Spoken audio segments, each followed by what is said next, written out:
এত শখ করে তৈরি করে তারপর যদি ফেলে দিতে হয় তাহলে কেমন লাগে? একদমই কিন্তু ভালো লাগে না। তখন মনটাও খারাপ হয়ে যায়।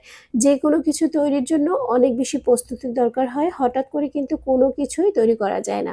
যাই হোক, এখানে হচ্ছে ১ কাপ পরিমাণ ময়দা নিয়েছি, সামান্য পরিমাণ নিয়েছি লবণ, একটা দিয়ে দিচ্ছি ডিম। আর এখানে আমি ইস্ট ব্যবহার করছি। অবশ্যই ইস্টটা ভালো হতে হবে। না হলে কিন্তু এইসব বেকারি আইটেম একদমই ভালো হয় না। যাই হোক, আমি ভালো করে এটাকে মিশিয়ে নিচ্ছি। সামান্য পরিমাণ দুধ দিয়ে দিচ্ছি। আমি কিন্তু ইস্টটা আলাদা রেখে তারপর এটাকে ফুলিয়ে নিইনি, একসাথে করে নিচ্ছি। যেহেতু আমার হাতে একদমই সময় ছিল না, সেটাও একটু খেয়াল রাখতে হবে। সেজন্য এভাবেই তৈরি করে নিচ্ছি। আর এভাবে করলে যে একদম খারাপ হয় সেটা কিন্তু একদমই না। যাই হোক, এখন কিন্তু আমার ময়ানটা তৈরি হয়ে গেছে। ময়ানটা এই পর্যায়ে ভালো মতো একদম মথে নিতে হবে। তাহলে অনেক বেশি সফট হবে। আর এই যে ডোটা, এটা কিন্তু আরো আঠালো আর একটু নরম করতে পারেন। আজকে আমি বেশ নরম করছি না। যেহেতু হার্ডটা খেতে একটু পছন্দ করে, সেটা মাথায় রেখে একটু হচ্ছে শক্ত করেছি। আর এখানে সামান্য পরিমাণ তেল দিয়েছি। আর এখন আমি এটাকে হচ্ছে এয়ার যাতে বের হয়ে না যায় সেজন্য আটকে রেখেছি আর রেস্টে রেখে দিচ্ছি ১ ঘন্টার জন্য।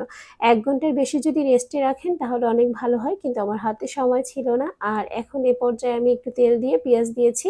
পেঁয়াজটাকে ভালো করে ভাজা হলে এখানে এ পর্যায়ে আমি দিয়ে দিচ্ছি কিছু গরম মসলা, এলাচ, দারচিনি, লবঙ্গ, তেজপাতা। গরম মসলার সাথে না আমি পেঁয়াজটাকে একটু ভালোভাবে ভেজে নিয়েছি। আর এখানে মাংসটা দেখছেন, এটাকে আমি হচ্ছে একটু আদা বাটা, রসুন বাটা, জিরা বাটা, লবণ দিয়ে আগে সেদ্ধ করে রেখে দিয়েছিলাম। এখন এই পর্যায়ে রান্না করে নিয়েছি, সামান্য লবণ, একটু লাল মরিচের গুঁড়া দিয়েছি। বেশি ঝাল দিব না, যেহেতু বাচ্চা খাবে ওর জন্যই বানানো হচ্ছে। আর একটু স্বাদটা বাড়ানোর জন্য এখানে ২ চামচ চিনি দিয়ে দিচ্ছি। যেকোনো পুর তৈরি করার সময় যেমন পিজা, তারপর হচ্ছে কর্ন ডগ, হট ডগ এসবের যে পুরগুলো হয় সেগুলোকে একটু মিষ্টি দিলে বেশ ভালো লাগে। আর সেজন্য দিয়ে দিচ্ছি। আর আমি আজকে বিফ বান তৈরি করব, চিকেন বান না। যেহেতু বিফটা খেতে সে বেশি পছন্দ করে, তাই ভাবলাম যে আজকে বিফ দিয়েই তৈরি করে দিই। আর আপনাদের সাথে রেসিপিটা একটু শেয়ার করি। একটু সস দিয়ে দিচ্ছি, বেশি সস দিতে যাবে না, তাহলে টেস্টটা নষ্ট হয়ে যাবে। একটা চটপটা স্বাদ নিয়ে আসার জন্য আমি এখানে সামান্য পরিমাণে একটু বিট লবণ দিয়ে দিয়েছি।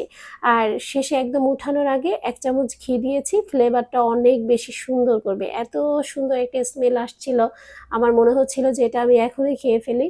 কিন্তু ওই যে একজন আছে, তার কথা মাথায় রেখে অনেক ভালোভাবে তৈরি করতে হয়। তৈরি করলাম, তার টেস্ট ভালো না লাগলে সে একটাও ছুবে না। তাহলে আমার কষ্ট একদম বৃথা যাবে।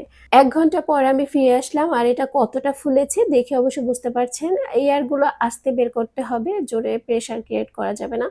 খুব হালকা হাতে এটাকে একটু মথে নিচ্ছি। কয়েকটা ভাগ করে নিয়েছি। আমি এখানে ৫ টা ভাগ করেছি। ৫ টা বান তৈরি করব। খুব বেশি বড় করব না, ছোট, ছোট বান তৈরি করব। আর এটাকে হাত দিয়েই কিন্তু একদম মানে বলানো যাচ্ছে, বেলুনির আর কোনো প্রয়োজন নেই। সেজন্য হাত দিয়ে করে একটু ফাঁকা করে নিয়েছি আর পুরটা ভিতরে দিয়ে দিয়েছি। যেহেতু বাসায় তৈরি করছি, হ্যাঁ, পুরের চিন্তা করলে তো আর হবে না। একটু বেশি করে পুর দিয়েছি যাতে খেতে খুব ভালো লাগে। বেশি পুর থাকলে না বানগুলো খেতে কিন্তু অনেক বেশি মজা হয়, সেজন্য একটু বেশি করে দিয়ে দিয়েছি।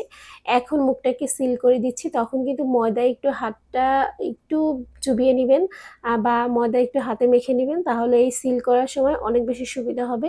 এটা ছুটে যাওয়ার চান্সটাও অনেকটা কমে যাবে। একটা বান তৈরি হয়ে গিয়েছে। আমি এরকম করে সব বানগুলো তৈরি করেছি।